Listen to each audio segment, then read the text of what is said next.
It was one of those nights that felt like the world itself was holding its breath. Outside Saint Helena Medical Center, the storm raged with a violence that rattled even the windows of the intensive care wing. Trees bent under the roaring wind. Rain came down in endless sheets, and thunder rolled over the city like the growl of some unseen giant. Inside the hospital, the hum of machines, the rush of nurses, and the echo of intercom calls blended into a single, restless heartbeat. St. Helena had always been a place of science, white walls, sharp smells of disinfectant, and steady confidence in medicine. Every room told stories of miracles and heartbreak, of survival and surrender. But that night, something beyond science was about to happen, something no one could explain. In Operating Room 3, a young man named Tyler Hayes lay on the cold steel table. 23 years old, strong once, now pale and still beneath the surgical lamps. A motorcycle accident had torn open his chest, and his heart had stopped twice before he even reached the operating room. The surgeons had been fighting for hours to keep him alive, hearts racing as they cut, stitched, and prayed silently behind their masks. At the center of it all stood Dr. Ethan Monroe, one of America's finest cardiac surgeons. He was the kind of man who commanded silence without asking for it. Sharp eyes, precise hands, and a reputation that filled medical journals. To the hospital staff, he was science itself, logic, skill, perfection. And yet, as he looked at the young man's barely beating heart, Ethan felt something he hadn't felt in years: fear. "Clamp it here," he said to Nurse Olivia. His voice was calm, but the tremor in his gloved hands betrayed him. "We're almost through the bypass. Keep the rhythm steady." The anesthesiologist nodded, sweat tracing down his temple. The beeping of the ECG machine was the only thing holding everyone together. Then outside, a flash of lightning cut through the sky, white, violent, and endless. It was followed by an explosion of thunder so loud it seemed to shake the hospital's foundation, and then everything went black. The lights died instantly. The monitor went silent. The machines stopped breathing. "Power's out!" A voice screamed, "The generator, it's not coming on. Someone call maintenance, now!" For a moment, there was nothing but chaos. Instruments clattered. Someone tripped over a stool. The smell of blood and panic filled the room. Dr. Ethan's heart pounded in his ears. "Phones!" he barked. "Use your flashlights." "We can't lose him now!" Several nurses fumbled for their phones, their trembling hands casting shaky beams of white light across the patient's chest. But even with the light, the beeping heart monitor remained dead. The boy's heart had flatlined. "Come on, Tyler," Ethan whispered under his mask. "Don't you quit on me." He began chest compressions by hand, counting under his breath. 1, 2, 3, 4. Nothing, no pulse. The silence of death began to settle over the room, and then, just when hope was flickering out, the door to the operating room creaked open. A small, soaked figure stood in the doorway, framed by the dim emergency lights from the hall. Grace Turner, the night cleaner, held a single glass jar with a candle burning inside. She was 63 years old, dressed in a faded uniform, her silver hair pulled into a bun. Her eyes were gentle, but behind them was a lifetime of quiet sorrow. "I saw the lights go out," she said softly. "The chapel still had this candle. Thought you might need it?" For a second, no one spoke. Then Ethan said, his voice weary but grateful, "Set it here, please. Anywhere there's light." Grace walked slowly to the table, her shoes squeaking against the wet floor. She placed the candle on a small metal tray beside Tyler's head. The golden flame flickered, then steadied, small but alive, casting a warm glow over the boy's pale face. As the storm rumbled beyond the windows, that single candle began to paint the room in hues of gold and shadow. It touched the stainless steel tools, the blood-stained gloves, and the trembling hands of people who no longer knew what to believe in. Grace clasped her hands together. Her voice trembled as she whispered something under her breath, a prayer. It wasn't loud, but it seemed to fill the whole room. No one could understand her words completely, but the tone carried something ancient: faith, hope, surrender. Ethan glanced at her, then at the patient. "Keep the chest clear," he said, preparing another manual shock. "Charge to 200. The nurse looked at him helplessly. "The defibrillator's down too, Doctor. It's all electronic. It's dead." He froze. No machine, no power, no chance. And yet the candle did not move, not even when the wind howled through the vents, not even when the thunder struck again. Its light stayed still, unwavering. Then faintly, as a sound beep, everyone froze. Another beep, then a third. Steady, rhythmic, and alive, Ethan's head snapped toward the monitor. The heartline was back. It was weak, trembling, but there, a pulse. He blinked, not believing his eyes. What the? How is that possible? Nurse Olivia covered her mouth, tears spilling, his heart's beating.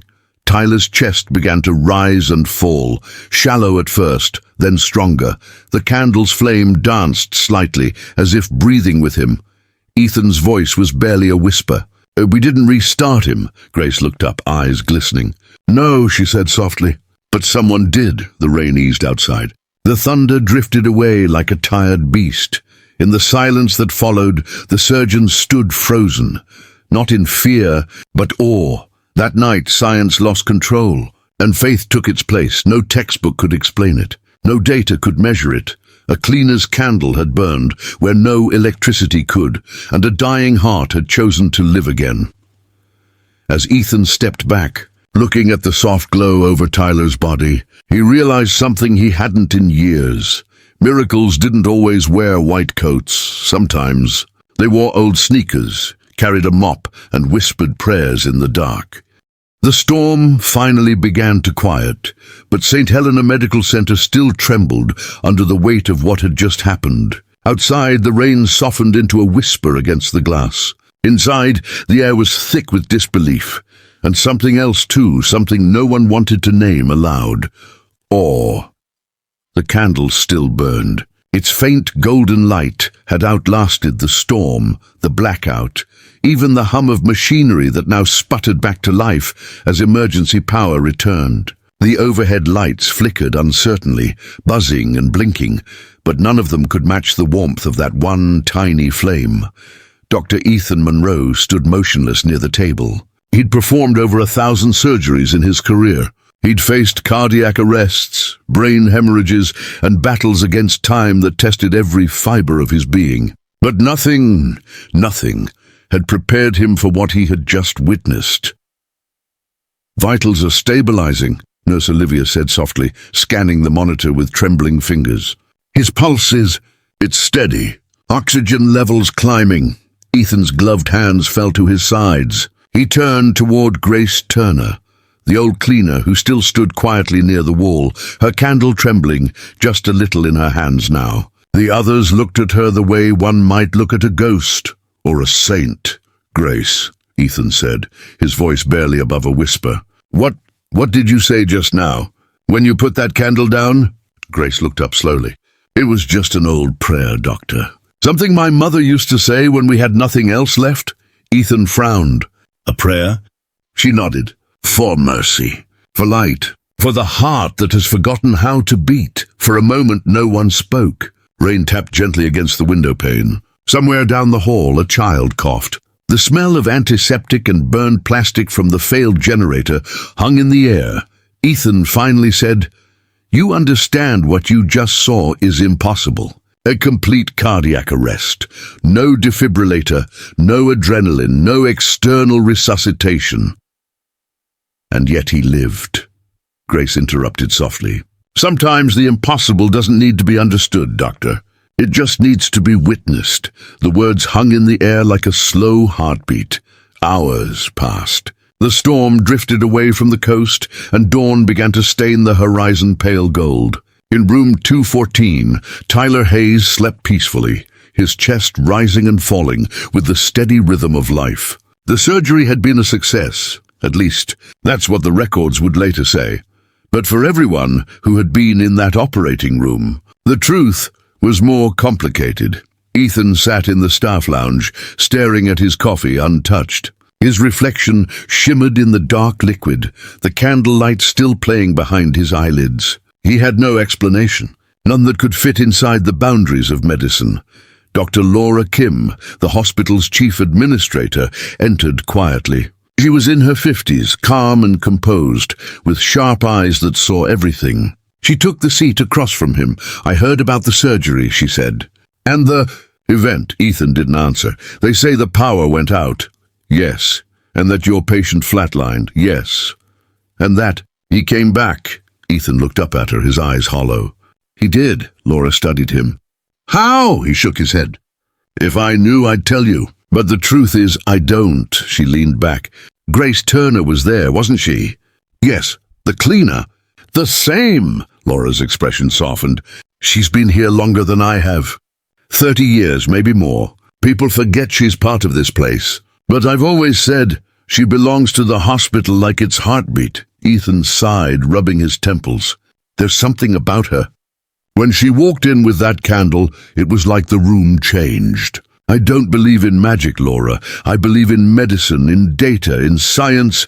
But last night something else kept that boy alive." Laura didn't speak for a long time. Finally, she said quietly, "Maybe it's not our job to name what happened. Maybe it's just our job to keep it safe." Grace Turner walked home that morning beneath a sky washed clean by the rain. The candle jar, now empty, was wrapped carefully in her shawl. She lived in a small one-room apartment a few blocks away from the hospital, a quiet place filled with old photographs and silence. She set the jar on the windowsill and lit the candle again. It burned calmly, as if unaware of the miracle it had carried hours earlier. Grace sat beside it, her hands folded in her lap. Her eyes drifted to a faded photo on the wall, a young soldier smiling in uniform, holding a baby in his arms. Her son. He had died 25 years ago in a distant war. The hospital had told her there was nothing they could do. She had buried him without even seeing his body. Since then, Grace had worked at Saint Helena, cleaning floors, washing blood from walls, listening to families weep in the night. She had never complained, never stopped showing up, because she believed that one day, maybe, she could help save someone else's child. That candle had come from the hospital chapel, the one she lit every Sunday for her son's soul. She never imagined it would find its way into an operating room. She never thought her small act of faith would matter to anyone but her, yet that night it did.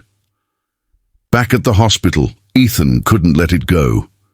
He went back to the operating room after sunrise. The scent of rain lingered through the vents. The machines hummed softly again, but on the tray beside the surgical table, where the candle had been placed, a small circle of melted wax remained, smooth and perfect, like a seal. He reached out, tracing the edge with his glove. It was still warm. For the first time in his career, Dr. Ethan Monroe, the man who trusted only reason, whispered a prayer under his breath. Not to any god in particular, but to the fragile, unexplainable force that had filled the room that night. And somewhere down the hall, Grace began her next shift, humming a lullaby as she mopped the corridor floors. The nurses would smile when they passed her, whispering quietly, "That's the woman who brought the candle." And though she never took credit, though she never spoke about it again, everyone who had been there knew something sacred had walked those halls that night, something that science could not measure, something that faith could not define, the beginning of what would soon be known across the nation as the Hospital of Miracles. By late afternoon, Saint Helena Medical Center looked normal again. Orderlies wheeled carts, monitors chimed their sterile lullabies, and the smell of coffee drifted from the volunteer desk like a promise that life still made sense. But beneath the surface, people walked a little slower, spoke a little softer, and looked a little longer at the woman with the silver bun pushing a mop and a yellow caution sign. Grace Turner didn't want the attention. She tucked her chin as she moved, letting the rhythm of the mop erase last night's fingerprints from the hallway floor. Nurses passed and gave her small nods. A young volunteer whispered, "That's her," as if saying the words too loud might break the spell. In ICU room 214, Tyler Hayes slept under a thin blanket, palms turned skyward like someone surrendering to mercy. A pale scar climbed his chest in neat stitched steps.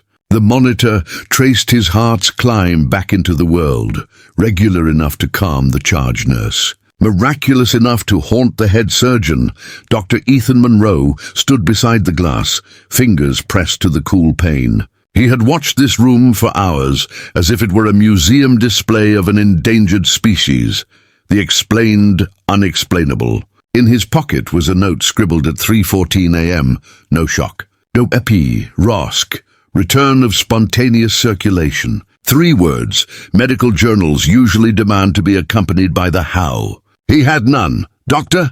Nurse Olivia's voice floated up alongside him. You should go home. You haven't slept. Ethan didn't look away from the glass. If I go home, the questions follow me there. Olivia folded her arms. Then let them. They're not going anywhere. She hesitated. The ethics committee wants to talk about the OR report. And admin wants to keep the power failure off the official incident log. He turned. What? She lifted a brow. Liability, press, you know how this goes. His jaw tightened. I also know what goes in an operative report is what happened. Power out. Manual compressions, no defib, no drugs, he paused. Candlelight. Ethan, Olivia said softly. If you write that, you know what they'll call it. A story, he said. And they'll be right. She studied him. But what kind of story? He didn't answer. News didn't explode, it seeped. A respiratory therapist told a paramedic, who told an off-duty cop, whose sister ran a blog about American yet sacred moments. By evening, a single line appeared online. Blackout at Saint Helena. Patient lives. Staff whisper candle. Within 2 hours, a local station called the hospital for comment. The switchboard handed the call to administration. Dr. Laura Kim sighed and asked them to email their questions. Do we deny? She asked in her office, the blinds casting ribbed shadows across her desk. We explain, Ethan said, arms folded. Explain what? That a heart started beating when a candle kept burning? Laura leaned back. You're not making this easy. I'm not trying to, he said. Then softer, I just don't want to lie. She watched him. You used to be a man that never wavered. I still am, he said. I'm wavering about why, not what. She considered that and finally nodded. All right. We'll say the OR experienced an electrical failure during a procedure. The patient regained sinus rhythm spontaneously while supportive measures continued. That is all true. And the candle? We don't mention the candle, she said. Let the world add the poetry if it wants. That night, the hospital chaplain, a soft-spoken woman named Reverend Lila Morris, who wore a wooden cross and a denim jacket, found Grace in the chapel with the candle jar. The chapel was small, with 1 row of pews and a stained glass window that threw colored squares on the carpet, like someone had broken sky and put it back differently. Can I sit? The chaplain asked. Grace made room. People are coming here today, Reverend Morris said, even those who don't usually come. They asked me if we should be thanking God or thanking a cleaner. Grace smiled without looking up. Same thanks, far as I'm concerned. You lit that candle when no one else could do anything, the chaplain said gently. I carried it, Grace corrected. Something else kept it lit. They sat in the soft hush. A nurse in fresh scrubs slipped in, closed her eyes for a minute, then left. The candle, a plain pillar from a hardware store with a sticker still half peeled, burned with the kind of stubbornness you usually only see in old oaks and old women. My son used to say, Grace murmured, that light doesn't argue with the dark, it just shows up. The chaplain tilted her head. You speak of him in present tense. Sometimes grief leaves the door unlatched, Grace said. Sometimes he walks through. Down in facilities, 2 men in orange vests traced last night's failure with clipboards and grim humor. The generator had passed its monthly drill. The storm had found a weakness drills never do. A junction box had flooded, then a breaker had failed to trip. The kind of thing you don't see until you see it, one of them said. They replaced, resealed, rewired. They added a second breaker for redundancy. The hospital thanked them. No reporter asked their names. In a dark corner of the OR, a scraped circle of wax remained like a crater, the proof of a small sun briefly set there. A resident named Priya Shah found it while restocking a tray. She rubbed the cooled ring with her thumb and felt something like impatience and wonder. Share a chair. She had made a pact with medicine. If it can't be measured, it isn't real. And yet here was the absence of an instrument that had produced the only heartbeat that mattered. She wiped the wax away. The steel shone impersonal again. She didn't know whether to feel relief or loss. At 2:03 a.m., Tyler opened his eyes. There were no trumpets. The room simply rearranged itself around his consciousness. Ceiling tiles, a square of night through a sliver of window, a beep that sounded like a metronome for a song he couldn't remember. A nurse named Jaime leaned in with a practiced smile that could calm stormwater. "Hey there, Tyler. You're in Saint Helena. You had an accident. You're safe," he tried to speak. Air scratched his throat like a stray cat. "Water?" Jaime asked, then changed her mind. "Let's do a swab first." She wet a sponge on a stick, brushed his lips like painting a small fence. "You with me?" He blinked. "Yes, good." Jaime pressed the call light. "Doctor?" Ethan came, hair a mess of mathematics. He ran through the exam, the light in the eyes, the squeeze of fingers, the wiggle of toes. "Can you tell me your name?" Tyler rasped. Tyler, do you know what happened?" A pause. His brow pinched. "Road." "Noise." "Then nothing?" "You had surgery," Ethan said. "Your heart gave us a scare." He tried on a smile, found it smaller than the occasion deserved. "But you're a stubborn man." Tyler's eyes moved past him to the window ledge, where someone had left a small jar with a wick fused in a puddle of wax. He frowned, tiny as a paper cut. "Light," he said, voice a thread. Ethan followed his gaze. "Yes," he said. "Light. Morning. The kind that makes you want to start over." Sun poured into the cafeteria and gave everyone better cheekbones. Grace carried a tray with oatmeal and 2 butters because the cafeteria worker always slipped her extras. She took her usual seat near the soda fountain. A boy in a hoodie, 17, probably a volunteer, probably still learning how not to carry the world too hard, hovered at her table. "Miss Turner?" he asked. Could I take a picture with you?" Grace blinked. "Lord, why?" He flushed. "My mom's been sick this year. I don't know, last night made me feel like maybe—" "I don't know," Grace patted the chair. "Sit, eat half my oatmeal so I don't get in trouble with my cardiologist." "Then we'll take your picture." She grinned. "And you'll tell your mama we're all rooting for her." He laughed, the wet kind. He ate exactly half the oatmeal. Across the room, Dr. Laura Kim watched the way staff gravitated toward Grace and the way she absorbed attention without using any of it. Laura thought of press releases and HIPAA and reputations, and donors and all the levers you pull to keep a hospital floating, and how none of them explain why people choose to tie their hope to a mop bucket with a gold flame. She sighed, opened her laptop, and wrote an email with the subject line, "Statement of Gratitude." It said nothing about candles. It said everything about courage. That afternoon, Ethan stepped into the chapel. No one was there. The window's blue light painted a lake across the carpet. On the small table, the jar rested empty, its sides fogged with the memory of flame. He sat and tried something unusual. He allowed his mind to stop rehearsing explanations. Silence poured in. Somewhere a gurney squeaked. Somewhere a baby cried. Somewhere a monitor insisted that hearts are percussion instruments. He didn't pray. He didn't not pray. He simply let his chest rise and fall and admitted that the air he breathed came from a world in which not everything could be graphed. The door creaked. Grace peered in. "Didn't mean to intrude." "You didn't," he said, standing. She entered, hands folded. "How's our boy?" "Awake," Ethan said. "Hungry, confused, alive."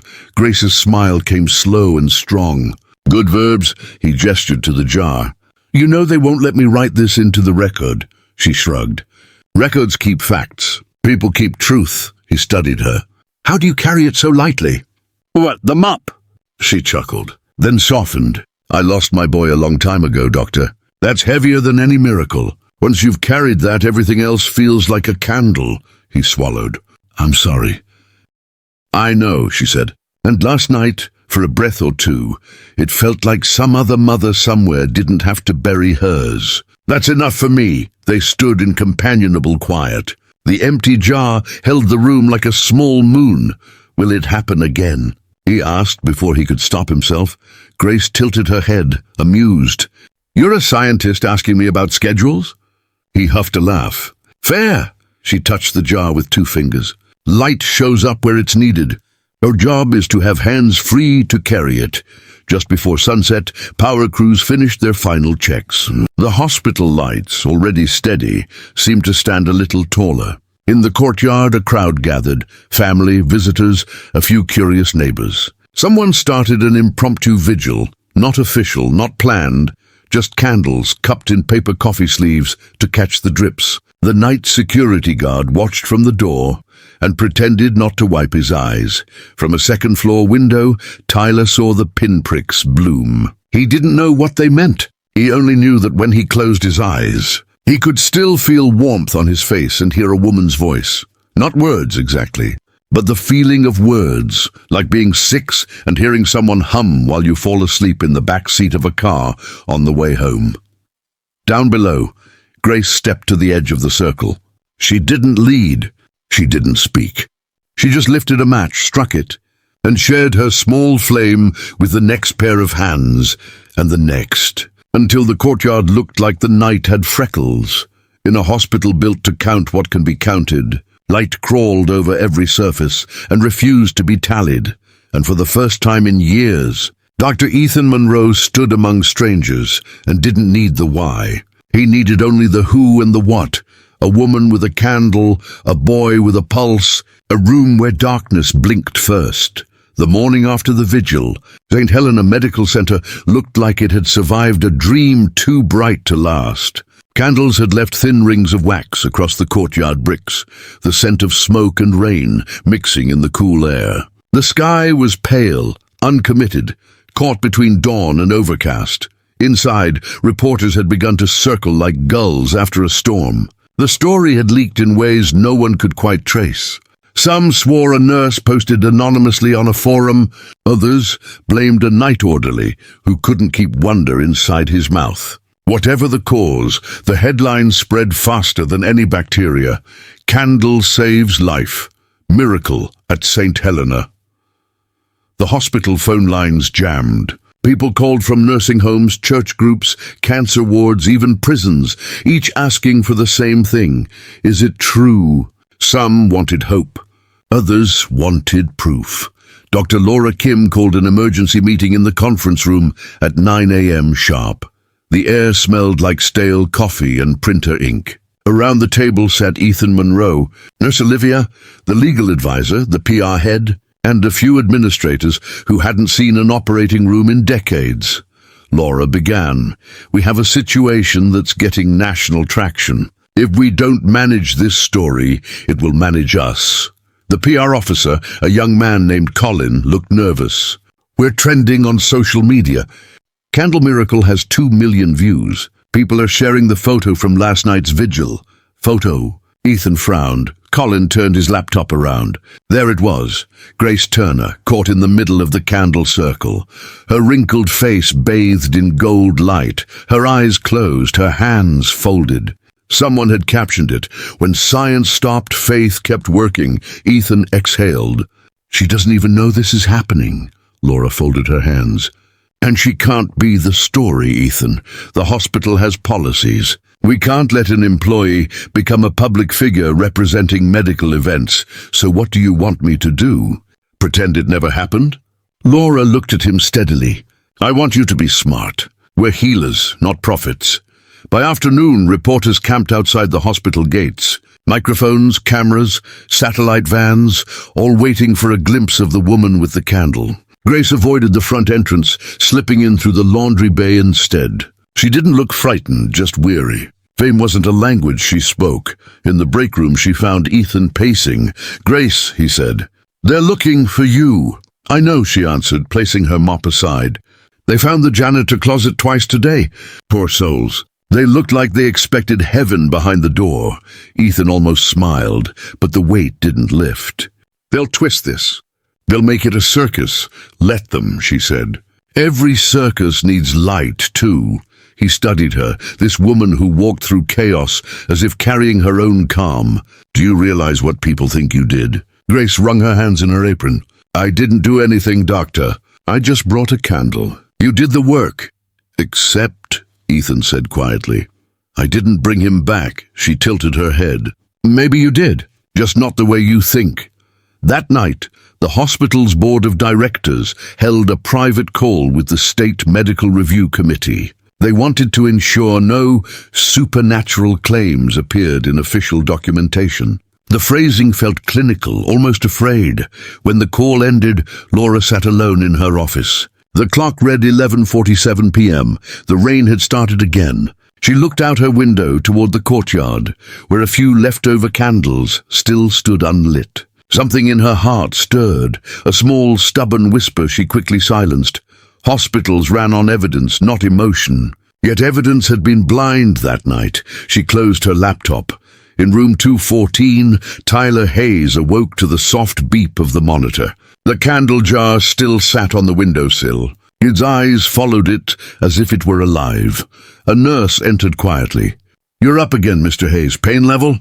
He shook his head. "No pain, just something strange." "Strange how?" He paused. "I remember the dark. I remember voices, someone shouting numbers. And then his eyes flicked toward the jar. A light, small, warm. I followed it. When I reached it, I heard someone humming." The nurse hesitated. "A woman's voice?" "Yes, it sounded like my mother. But she died when I was 12. He looked away. "Maybe that's crazy." "Not crazy," she said softly. "Just human." 2 days later, the hospital received an unexpected visitor, Dr. Thomas Gray, a medical investigator from the state board. Tall, precise, grey-suited and polite in the way of men who have never once raised their voice, he introduced himself to Ethan with a firm handshake. "Routine inquiry," he said. "We review all incidents involving critical equipment failure." Ethan nodded. "Of course." Gray's eyes were kind, but his tone had the weight of bureaucracy. "We'll need a complete timeline of the surgery and recovery. Every action, every instrument used, every staff member present. And what about the candle?" Ethan asked. Gray didn't blink. "That's folklore. The report will exclude non-medical variables." Ethan smiled thinly. "Non-medical variables are what saved the patient, Doctor," Gray said gently. "We can't build policy on mystery." Ethan leaned back. "Then maybe policy's too small." The investigator said nothing. His pen scratched across the page. That evening, a maintenance alarm blared through the West Wing. Smoke was rising from a storage room near the generator. Grace, finishing her shift, smelled it first, the faint burn of plastic and ozone. She didn't call for help. She ran straight toward it. By the time security arrived, she had already pulled the fire extinguisher off the wall and doused the small blaze. Sparks hissed beneath white foam. The emergency lights flashed red. When the fire captain arrived minutes later, he found Grace sitting on the floor, coughing lightly but smiling.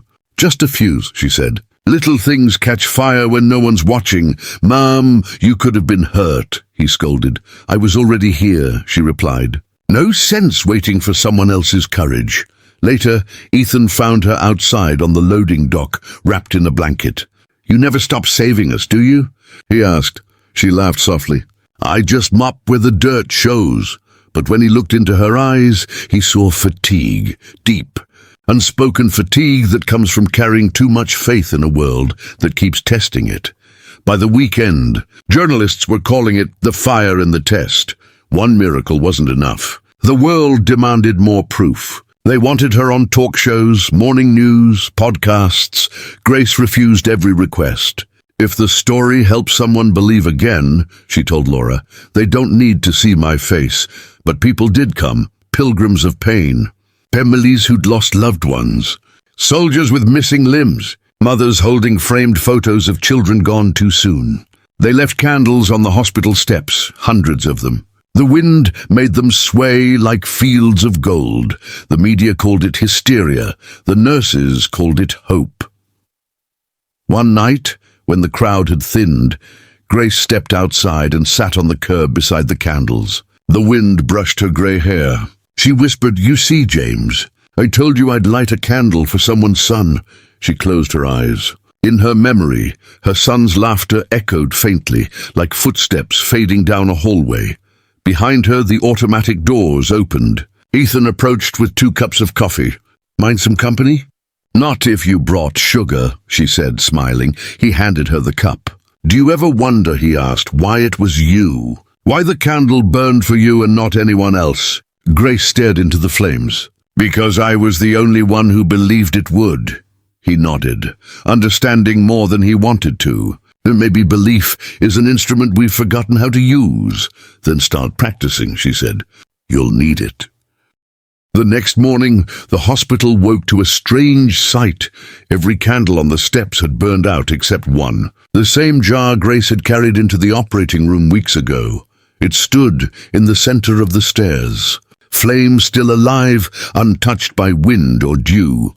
The security cameras captured it, hour after hour, the small light holding against the dark. By dawn, people gathered again, silent this time, as if realizing that no explanation was needed. The miracle had never been about fire or wax or light. It was about endurance, of hearts, of hope, of faith that refuses to flicker out. And when the first rays of sun touched the hospital walls, Dr. Ethan Monroe finally said aloud what everyone had been afraid to: "This place isn't just a hospital anymore." Grace Turner looked up from her mop bucket, eyes bright. "It never was, Doctor. It's always been a house of light." By the time autumn crept into the city, Saint Helena Medical Center had become more than a hospital.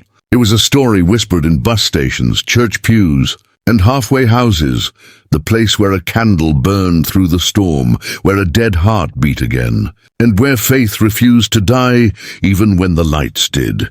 But not everyone believed. Dr. Malcolm Reed, Chief of Cardiology, returned from a medical conference in Boston with an expression that could slice through steel. He had built his career on logic, on proof. To him, miracles were for the desperate, the word people used when they couldn't explain something properly.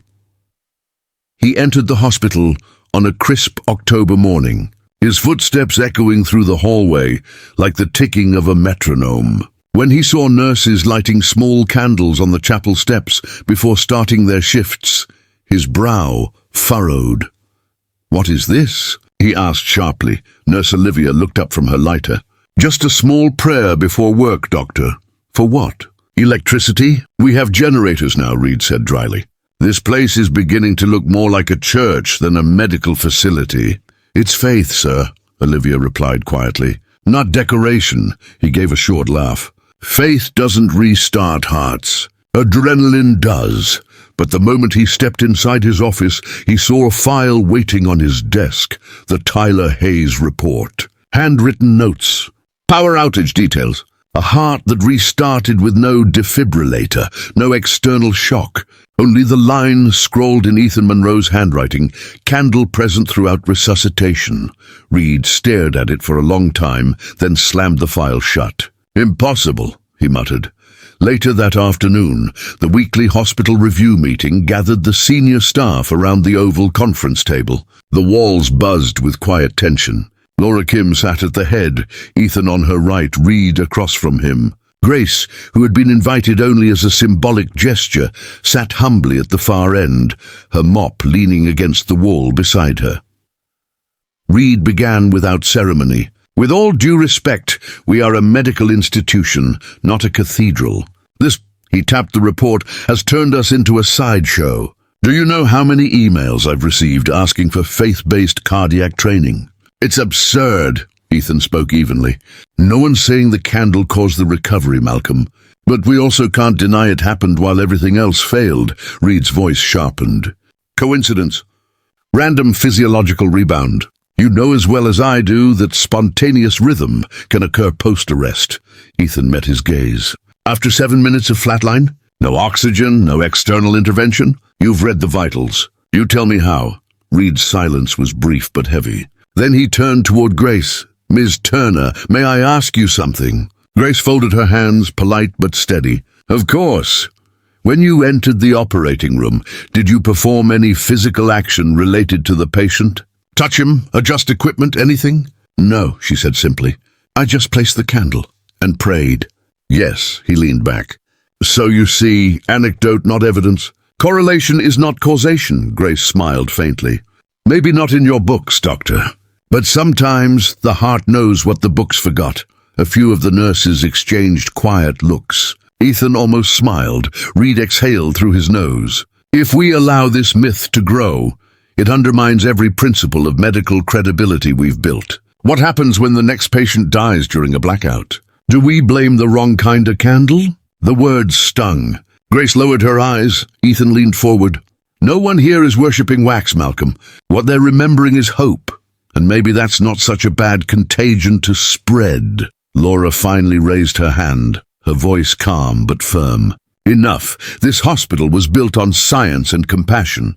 One doesn't cancel the other. We will honor both. Reed looked unconvinced, but he said nothing more. That night, Grace returned to her small apartment, her legs aching, her thoughts heavier than usual. The news had turned quiet lately, but people still sent letters to the hospital, hundreds of them. Some addressed simply to the woman with the candle. Saint Helena? She kept a few folded in her bag, messages from strangers who had written about lost children, illnesses, regrets. She read them one by one at her kitchen table. Tears fell on one of the envelopes, blurring the ink. She whispered, Lord, I can't carry their pain too. Her candle, the same one from that night, sat on the windowsill, now melted halfway down. The flame flickered weakly, almost gone. For the first time in weeks, Grace felt afraid. Don't let it end, she murmured. Not yet. Outside, the wind picked up and the candle wavered. But it didn't go out. Meanwhile, in the hospital's research wing, Dr. Reed began his private experiment. He ordered the exact surgical setup from that night. Same instruments, same backup generator model. Even a mannequin with sensors to simulate a heart. He repeated the sequence step by step, documenting everything meticulously. Power off. Heart monitor dead. Generator failure. Candlelight introduced. Nothing happened, of course, but something strange did occur. The generator, which had been replaced with new wiring, suddenly failed again. Just like that night. Reed froze. A surge of static hissed through the air, and one of the sensors blinked on, without power. He stepped closer, baffled. That's not possible, he whispered.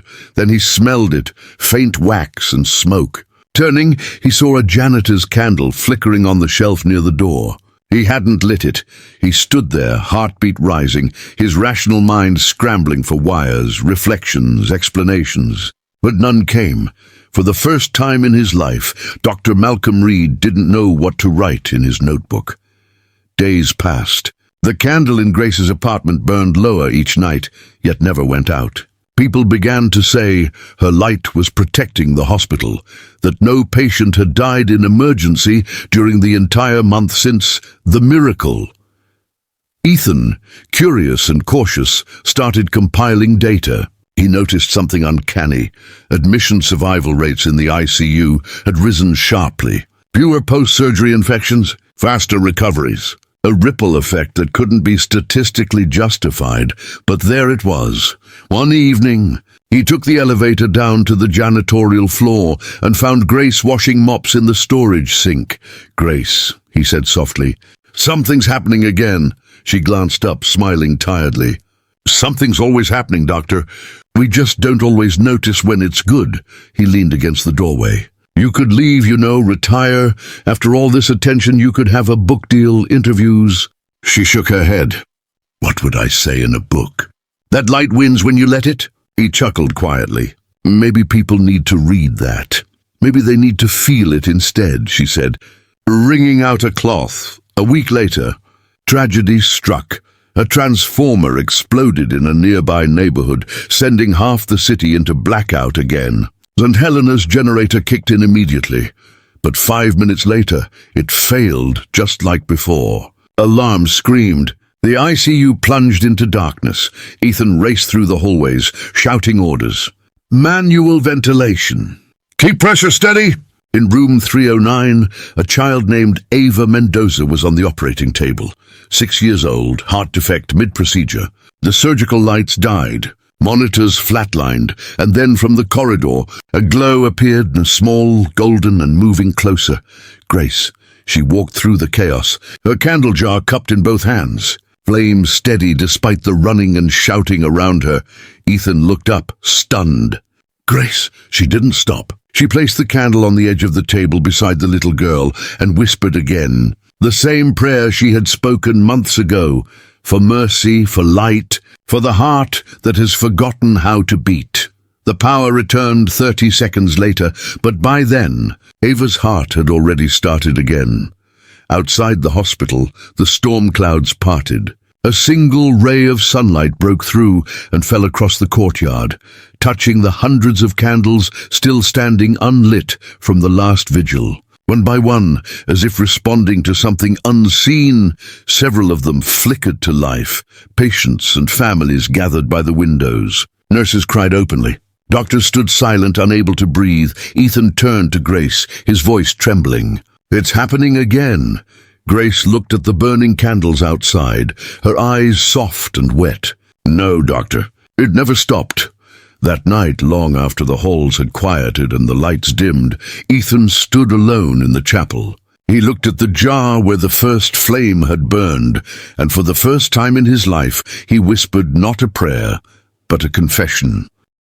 I don't understand any of it, he said aloud. But maybe I don't have to, in the silence. The candle flickered once more, then steadied, golden and alive. And somewhere down the hall, Grace Turner's slow, faithful footsteps echoed softly like a heartbeat. Winter came quietly to Saint Helena. The trees along the hospital's long driveway stood bare, their branches like black veins against a pale sky. Snow gathered along the chapel roof, softening the edges of the world. Inside, the corridors glowed with faint golden light from Christmas decorations, strands of bulbs and tiny paper stars. Humble compared to the glow that once came from a single candle. But this winter felt different. It felt alive. Ever since that night, when Grace Turner's candle burned beside 6-year-old Ava Mendoza, something had changed in the air. Not something anyone could measure, but something everyone could feel. Nurses whispered that even the wards smelled different, less of antiseptic, more of calm. Patients who had been bitter or hopeless now smiled at strangers. Volunteers lingered longer than their shifts required. And though no one said it out loud, everyone knew that no one had died on a table at St. Helena since the candle first burned. For doctors, this was an impossible statistic. For Grace, it was simply Grace. The return of Dr. Reed, Doctor. Malcolm Reed hadn't been himself since the night of the second blackout. The man who had once dismissed miracles now found himself waking at odd hours, hearing faint humming in the silence of his apartment.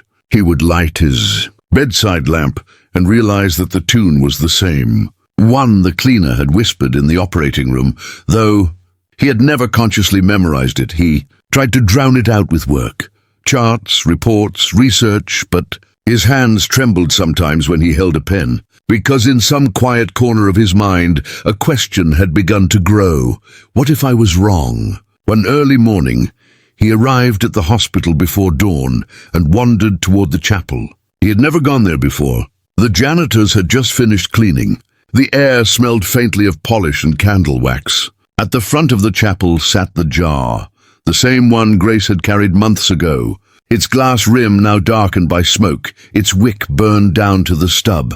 Dr. Reed sat in the back pew, the sound of his own breathing strange in his ears. "If you're there," he muttered, "I need to understand. I can't believe what I can't explain." The candle flickered. He froze. No one else was in the room. The flame, barely visible seconds ago, rose gently, steady, alive. It burned blue at the base, gold at the top. He stared at it until his eyes filled with tears he hadn't felt coming. For the first time, Malcolm Reed bowed his head. Not to science, not to proof, but to the possibility that faith had its own logic, one the heart understood before the mind could. Grace's last shift by. Mid-December. The board had offered Grace early retirement with full benefits. "You've earned peace," Laura Kim had said gently. "You don't need to work nights anymore," but Grace only smiled. "I'll rest when the floors stop needing me." Still, everyone knew her strength was fading. She coughed more now. The long hours bent her back, but she never missed a shift, never left a corner of the hospital untouched by her gentle presence. On her final night before Christmas, she came in wearing her faded blue uniform, her grey hair braided neatly. The halls were quiet. Most staff had gone home early to be with their families. Ethan Monroe found her mopping the corridor outside the pediatric ward, humming softly. "You should be home," he said, resting. "I am home," she answered, eyes twinkling. He smiled sadly. "Grace, you're not well." She leaned on her mop and looked at him with that same calm that had guided him through every storm. "None of us are well forever, Doctor." "That's not the point." He swallowed the lump in his throat. "You saved more lives than any surgeon here?" "I didn't save anyone," she said gently. "I just reminded you all that light can live anywhere, even in a janitor's hands." As she turned to leave, Ethan called after her. "Grace?" "Thank you." She paused, smiled, and said softly, "Thank him." The night the flame went out at 2:17 a.m., the hospital security guard noticed something strange on the CCTV screen. In the chapel, the candle jar's flame, which had never been completely extinguished since the first miracle, flickered violently. The footage showed the glass shaking slightly, though no one was in the room. By 2:21, the flame dimmed to nothing. At that exact moment, in her small apartment a few blocks away, Grace Turner took her last breath. She died quietly in her sleep, her hands folded on her chest, a faint smile resting on her lips. On her nightstand sat a note written in her tidy handwriting, "If my candle goes out, don't be afraid. I've just gone to see the light myself." The funeral, the day of Grace's funeral, the entire staff of Saint Helena stood in silence. Doctors who had never cried for patients wept openly. Patients came in wheelchairs. Families brought flowers. Children from the pediatric ward released white balloons into the winter sky. The chapel overflowed. People stood outside in the snow holding candles. When Ethan stepped up to speak, his voice trembled. "Grace Turner cleaned our floors for 30 years, he said. But what she really did was clean something deeper, the doubt in us. She showed us that healing doesn't always come from medicine. Sometimes it comes from mercy." He looked out over the sea of flickering lights. "The night she brought her candle into the operating room, I didn't just watch a heart come back to life. I watched faith walk in on tired feet and show us who we really are." Dr. Reed stood near the back, his head bowed. When the ceremony ended, he stepped forward and placed the old glass jar, cleaned and polished, on her coffin. Then quietly, he struck a match and lit a new wick inside it. The flame caught instantly. It burned strong. Outside the wind rose, but the fire didn't move. 1 year later, a year after Grace's passing, Saint Helena was unrecognizable, not in structure, but in spirit. The candle hall, built in her honor, stood at the front of the hospital, a small glass atrium filled with hundreds of candles donated by families whose loved ones had survived impossible odds. The plaque at the entrance read, "The Hospital of Miracles, when science failed. Faith healed, in memory of Grace Turner, whose light never went out." Dr. Ethan Monroe now served as medical director. Every morning before rounds, he stopped by the candle hall, not to pray, but to breathe, to remember that healing begins in the unseen. Dr. Malcolm Reed ran a new research program called Project Lumen, dedicated to studying how hope and belief affected recovery. He still spoke the language of science, but softer now, with humility in every word. And on Christmas Eve, as snow fell outside, the staff gathered once more in the courtyard. They lit candles, hundreds of them, until the hospital glowed like a small city of stars. Somewhere in the middle of the crowd, Ethan lifted the old jar, Grace's candle, and set it on the stone ledge by the chapel door. The flame burned steady, golden, unwavering, and for a brief moment, The snowflakes around it stopped falling, as if time itself had bowed to the light. Epilogue. The letter months later, a letter arrived at the hospital with no return address. The handwriting was shaky, the ink faded. It read, "To the doctors and nurses of Saint Helena, I don't know what you believe in, but I know this. My daughter Ava is alive because a woman with tired eyes and a warm voice whispered over her when everything went dark. She said the heart sometimes forgets how to beat, and that love can remind it. Please keep that candle burning." For all the hearts still trying to remember, Ethan folded the letter carefully and placed it in the chapel drawer beside the candle jar. Then he turned off the lights and stood in the glow. The candle flickered once, as if in acknowledgement, then steadied again. Outside, dawn touched the horizon. The hospital shimmered with light, and though the woman who had carried the candle was gone, her flame had found a new home, in every hand, in every heart, in every life she had ever brushed against. Because sometimes miracles don't end when the light goes out. Sometimes they begin there.